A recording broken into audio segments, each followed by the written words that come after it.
GreenSense show is sponsored by CEA Technology, providing a sustainable modular indoor growing system. Visit ceatechn.com to learn more. I'm Robert Colangelo, and this is GreenSense, where we bring you eco-innovations that are changing your world. What if homes were constructed differently to allow us to better manage our waste and use resources more efficiently? What if they were called an Earthship and were built so strong that no foundation was required? Provide load-bearing walls and thermal mass storage. Solar glazing along the front of the structure would heat the floors and the walls, providing comfortable, stable temperatures inside without using fossil fuels or wood. Operable windows and skylights would provide natural ventilation to cool the buildings.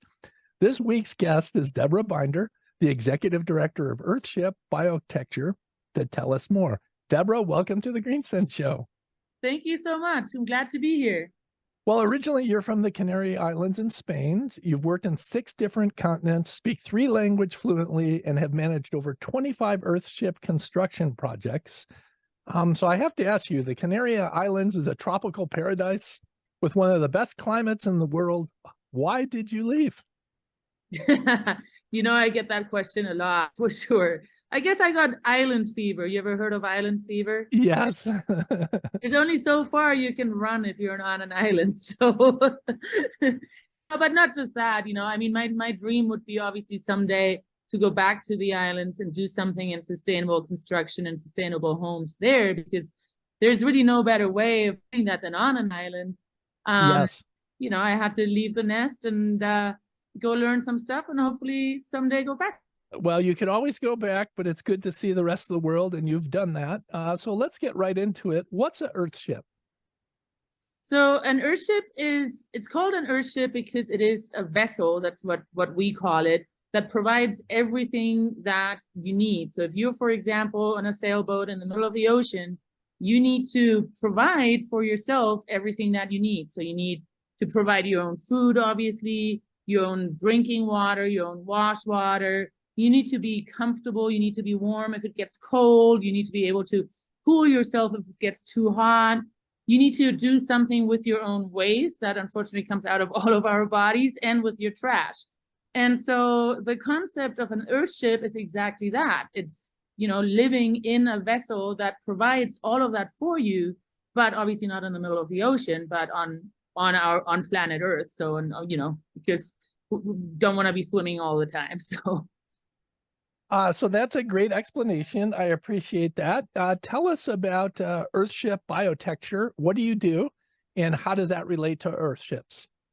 So our company, well, Earthship is a movement. It's more than just a company or an organization at this stage. It really is a global movement of people, of a community that see sustainable housing as one of the solutions of making the planet a better place, and a better place for, you know, the future human beings that are going to be living on this planet. So it really is much more than just an organization or a company right now. But here in Taos, New Mexico is where our home base of the company is. And we have a company, a for-profit company, and we also have a non-for-profit where we do a lot of humanitarian projects. And what we do is we design and research these buildings and make them better every time we build one, and then go and sell them or build them all over the world. And at this stage, there's an Earthship, at least one Earthship in every state in the US, and there's thousands of Earthships all over the world. You know, and then there's also a lot of people that come here to Taos and learn about Earthships and then implement some of those things that sustainable housing have to houses that already exist. So an Earthship has 6 main principles. It catches rainwater, which they're doing it a lot right now because, as I say, it's pouring down rain here.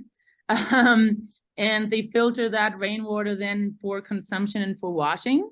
They use something called thermal mass for heating and cooling, which means that we use the earth itself. So some of these buildings are buried, some of them are made out of huge walls to keep the temperature comfortable inside.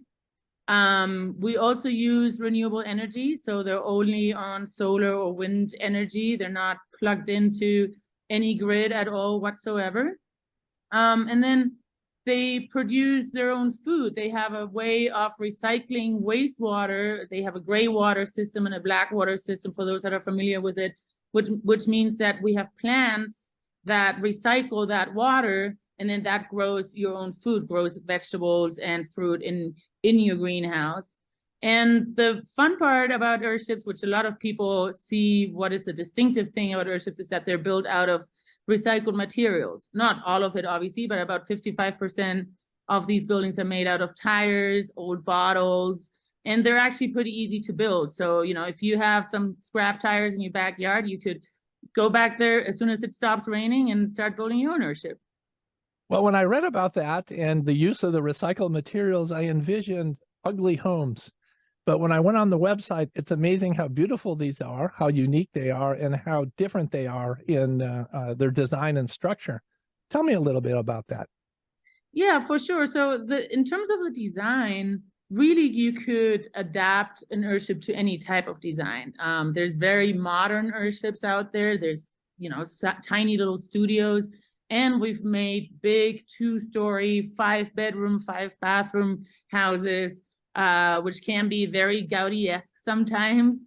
And that's kind of depending on, you know, your own taste or what the person that we're building for wants to. Our founder, whose name is Michael Reynolds, he is not only an architect and an incredible designer, but he's also an artist. So a lot of the buildings that we've constructed here in our home base are a lot more Baroque and have a lot of different colors and bottle bricks, which makes them look like you have jewels inside your house. And, you know, and those are obviously the ones that you will see more pictures of as well, because it's what draws people's attention more. But really, you can do any type of design, and every design will have those 6 principles, you know, from thermal mass to catching rainwater, having your own energy, and they will all have that no matter how small or big these buildings are, what the design is like. Well, let's get into the economics of owning a home. What does it cost to build, including the engineering, procurement, and construction, and excluding the land? Because that can vary greatly wherever you're at. Sure. So we're looking at around between $200 and $300 a square foot. And that's a very approximate value, obviously, because it very much depends on a lot of factors, depending on where you are, depending on where your materials are coming from. Transportation might be more expensive in some places and in other places, you know, but that's kind of a ballpark. So really they compare to a normal house that you might be building.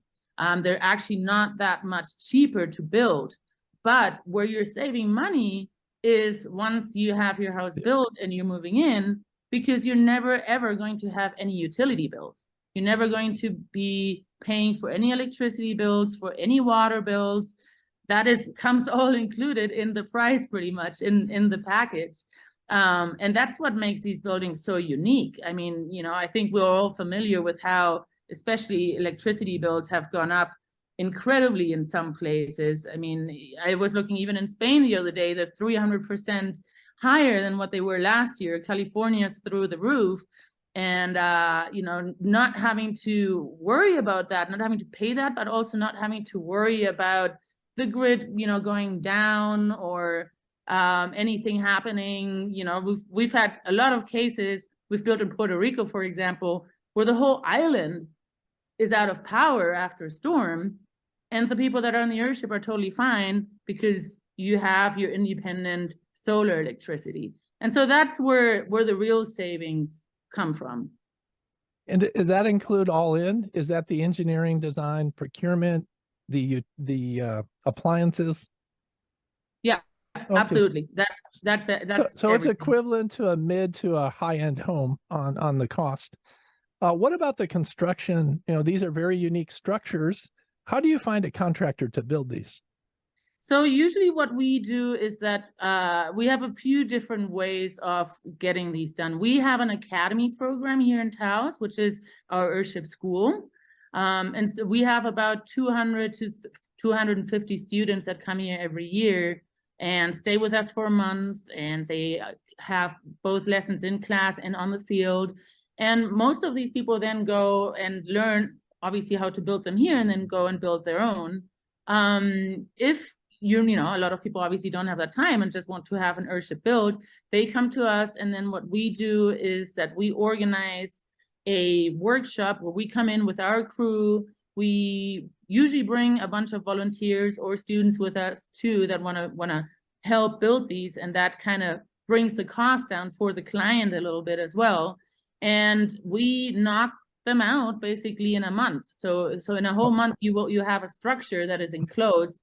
You know, you will still have to pick your toilet that you want to have in there and your tile and things like that.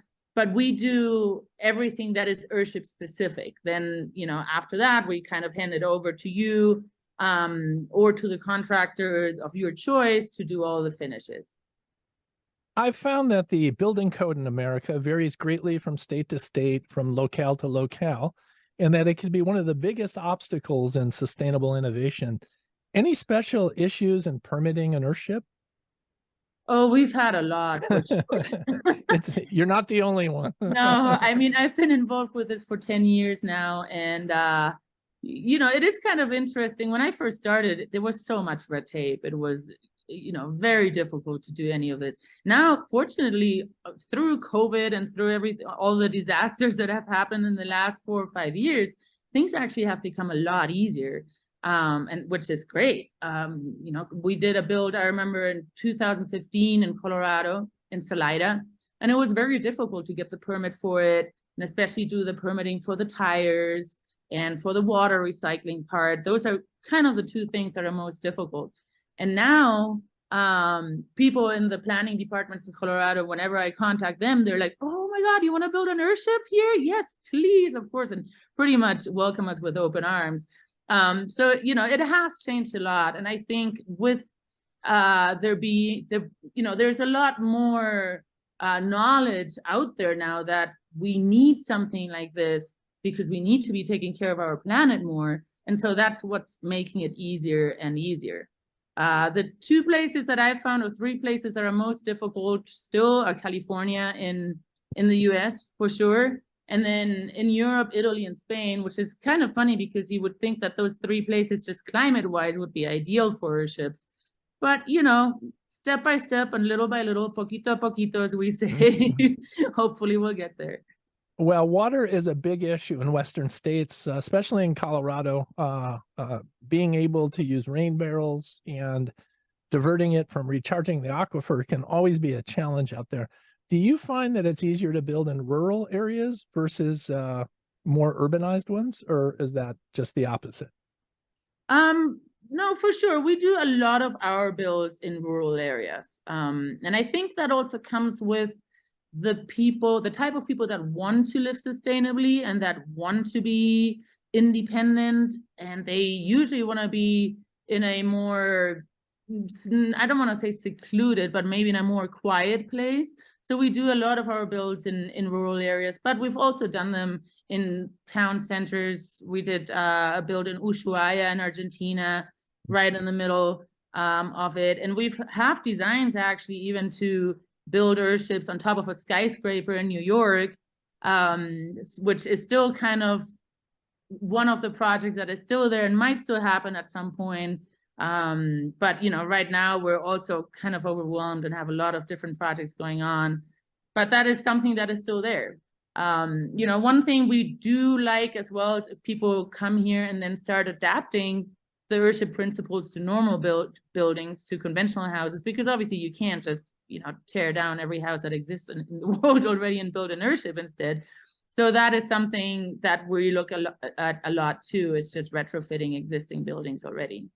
So I read through some of your material, and some of the Earthship owners actually rent their homes. Could you give us an idea of what the rental costs are for those homes?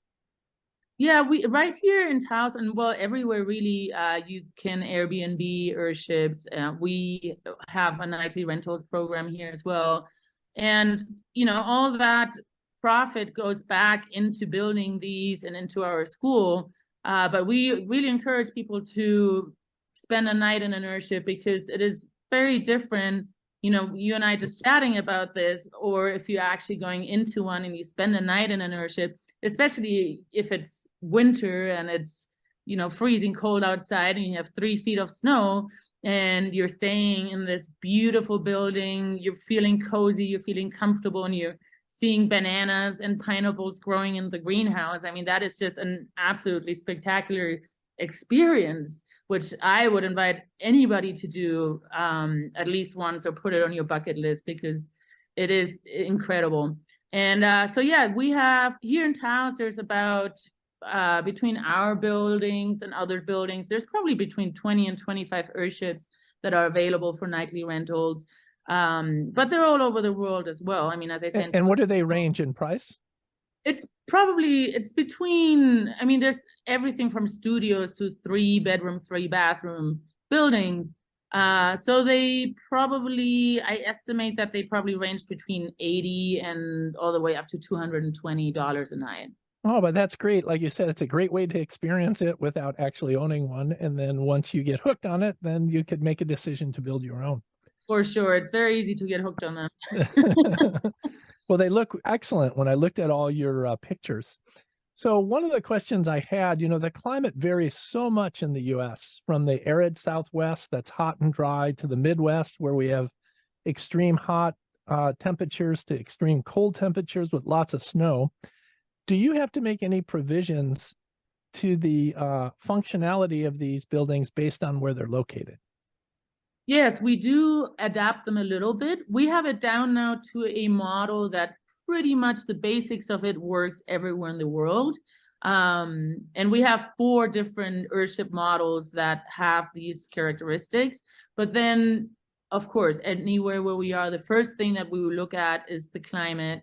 How many hours of sun is there? How many days of sun? How much rain do you have?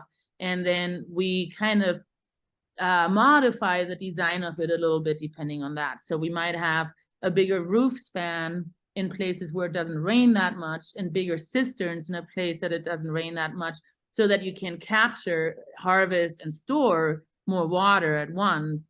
In places where it rains all the time, that is not that much of an element, so you can have less cisterns and a smaller roof because it rains all the time and you probably don't need that much water. We also look at what the consumption is, especially for water. You know, it's not the same if you have 4 people living in a home or if there's just 1 person living in a home.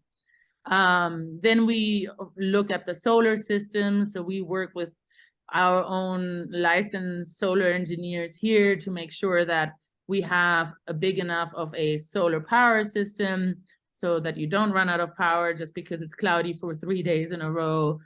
So depending on that, we look at it a little bit and kind of just modify the design. In hot places, in tropical places, you don't need to have a greenhouse. Usually in what we have in the Northern Hemisphere is that most Earthships have a south-facing glass front, which makes them passive solar homes where they capture all the sun rays coming in, all the light and the warmth coming in that heats up the building.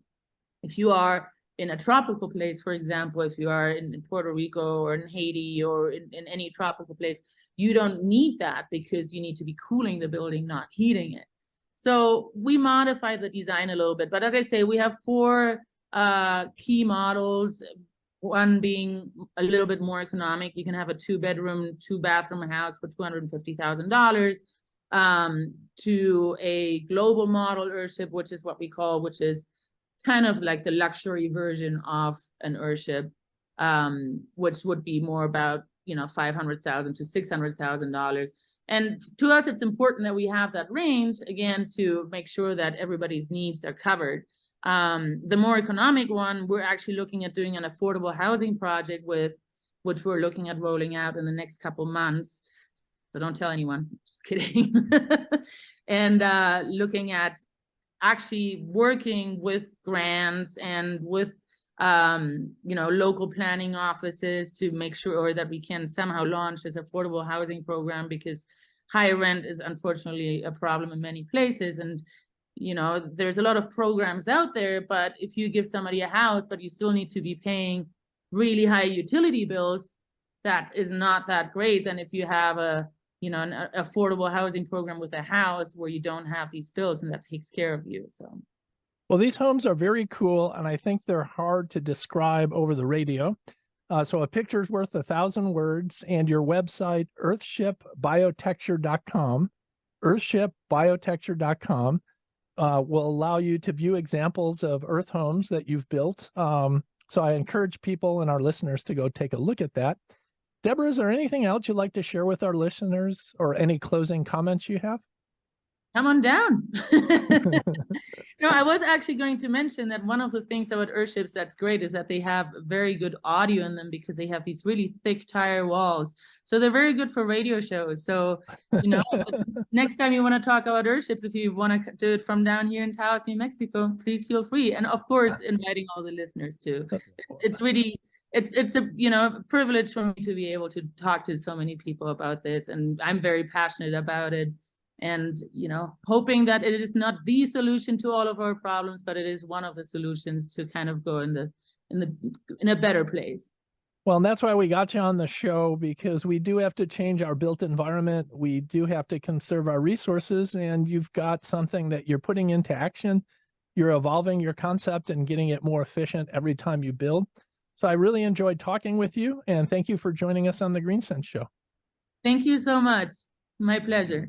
That's Deborah Binder, the Executive Director of Earthship Biotecture, explaining the sustainable benefits of living in a home that uses little resources and has little impact on the environment. Visit the GreenSenseShow.com website to learn more about sponsorship. I'm Robert Colangelo.